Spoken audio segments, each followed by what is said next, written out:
What had to happen to make me say this is one of the worst Otome games I've ever played? 13 reasons to rage quit Kimi Yuki. The journey begins! Number 1. Let's start with the characters. They have no emotions, I'm not kidding. They are creatures created to fight monsters born from negative emotions, and thus they are not allowed to have emotions themselves. What is of course perfect if they are supposed to fall in love with you. And consequently, for a large part of the routes they stay exactly like that. Emotionless rocks, who think kimochi is this delicious rice cake. But then of course there's the heroine to save them and teach them love. To show and teach emotions. Yeah, that would have been a good idea. Unless Kimi Yuki just doesn't do that. Because the story is, the MC was exiled because she can see a string around the neck of people. Yes, just like these mood rings you used to have in kindergarten. That's her life. But when the string turns black due to a negative or rather destructive emotion, because saying their negative emotions from the beginning is kind of, psychologically inappropriate, but not even that did occur to the writers. So let's call them destructive emotions. So, when a person is conquered by a destructive emotion, it's likely they will create a monster that attacks people. So our heroine could kind of foresee this happening, and her whole village was like, "We don't talk about Suzu, no. Okay, no, that's how she understands emotions. So growing up, she only relied on that color of the string to tell emotions apart. Not on facial expression, tone of voice, or other signs of body language, which convey the speaker's emotions. Which means she never learned to judge emotions without that string. Without the string, she is completely unable to tell emotions apart. Guess who doesn't have a string? You guessed it. Our emotional LI puppets, who are only instruments to fight off emotion monsters. So let me repeat, the romance goes as follows. Emotionless instrument meets girl who doesn't understand emotions. Which brings me to the 4th reason. Neglecting romance. It might now come as no surprise that romance isn't the focus of the game, let alone is even existent. The men don't know what love is, and the MC wouldn't notice anyway, as the only feeling she can identify in herself is embarrassment. That's it. Whenever something remotely romantic happens, all she feels is embarrassed. Nothing more. And the allies, of course, feel nothing at all. Though to be fair, 2 of those emotionless instruments at least went through the trouble to try to understand humans and have some emotional intelligence, at least being able to understand the meaning of some situations or a fake relationship, for example. But all the others were utterly useless in that regard.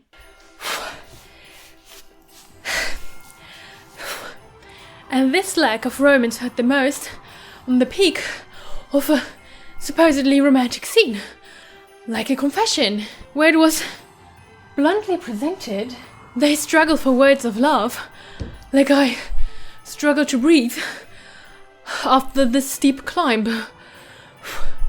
It's so hard to get through the game, as they don't really know each other, and the characters are as deep as a puddle. Which led to reason 5. The use of cliches and phrases everyone already knows. Welcome back to Why Do You Love It? This week's guest is Suzuno from the snowy mountains of Kimi Yuki. So tell me, Suzuno, why do you love Kunitaka? Kunitaka. Kunitaka. Well, no. I know. Ito. Speak up, girl. Speak up. Yeah. He's kind. And that's literally the answer for every LI. And I wish I was kidding. It's not only the meaningless confessions, but also the forced romantic scenes. What make this game so exhausting. Hope I can finish it soon. Is it far yet?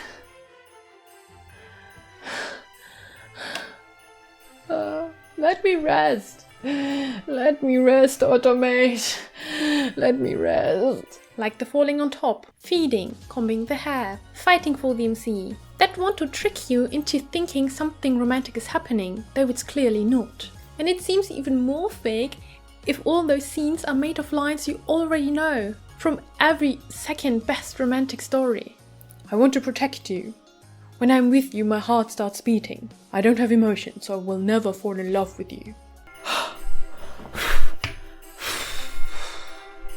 Not only the romance is fake and forced, but also the humor.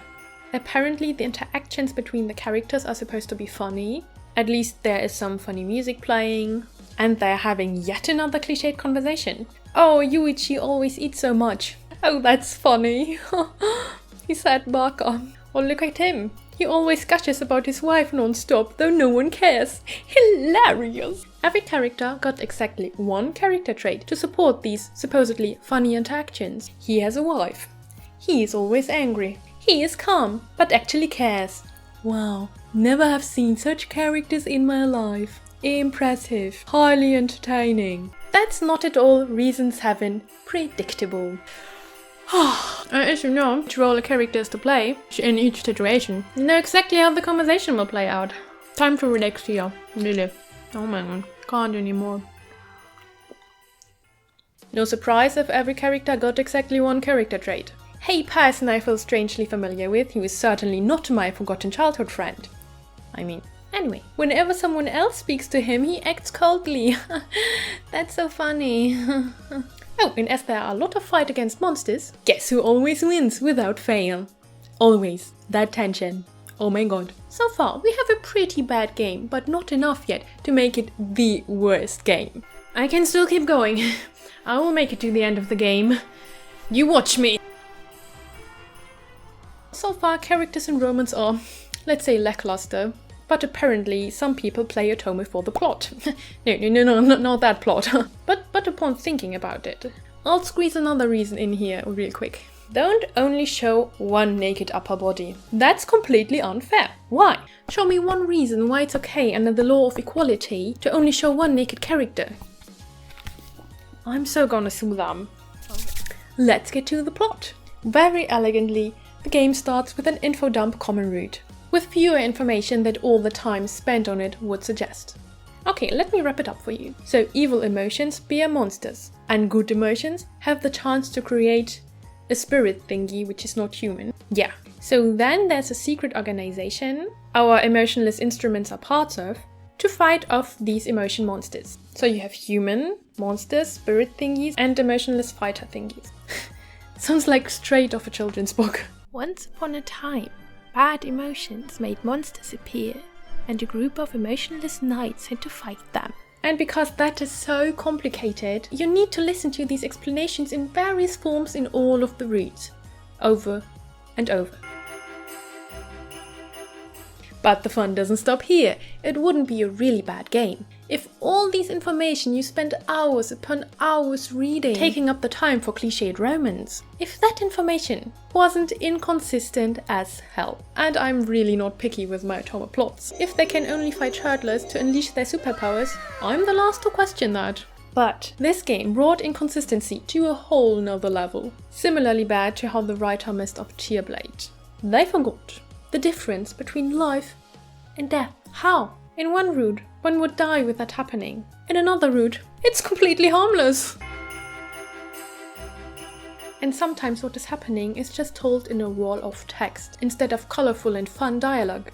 If I wanted a book or a text adventure game, I would play that. Admittedly, it's not as bad as in Tearblade, but still frustrating to read. Over the time, I got used to living with him.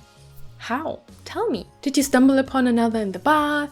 Do you eat breakfast together? Do you say "okai ni itekimasu"? Tell me! And then peace returned to the country after a horrid war.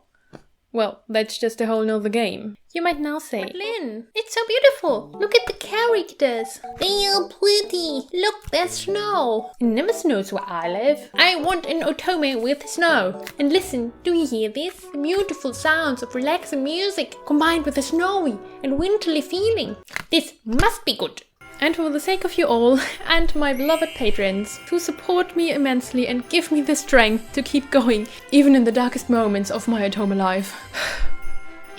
Of course, I carry on. Whew. Because I know my friend, as these were exactly my thoughts, as I decided to pay $50 for this game, and certainly not only to justify buying the Bidoshana FD and not wasting shipping costs on only one game. Certainly not. But that exactly brings me to the last two reasons to rage quit this game. The art is pretty, yes. The sprite stunning, yes. The music a winter wonderland, yes. But The CG scenes are extremely short.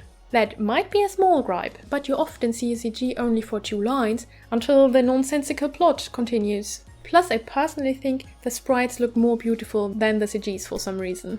But more importantly, don't make a game only look and sound good.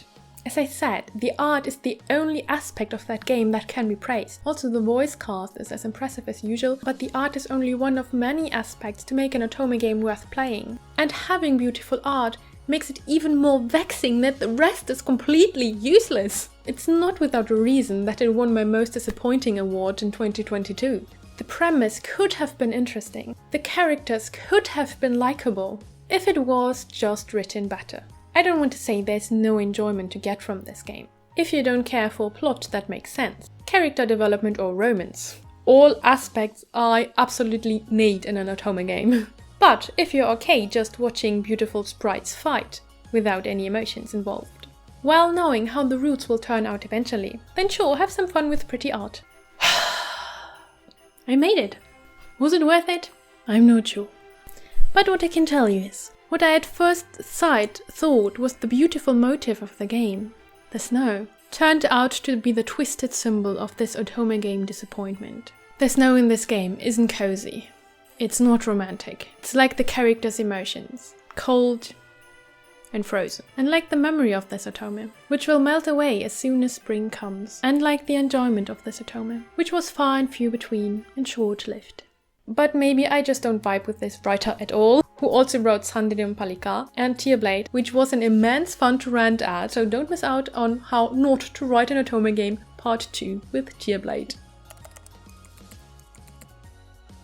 Can someone open the banana for me? So difficult with gloves. So cold here. All that snow. Be mindful what you wish for.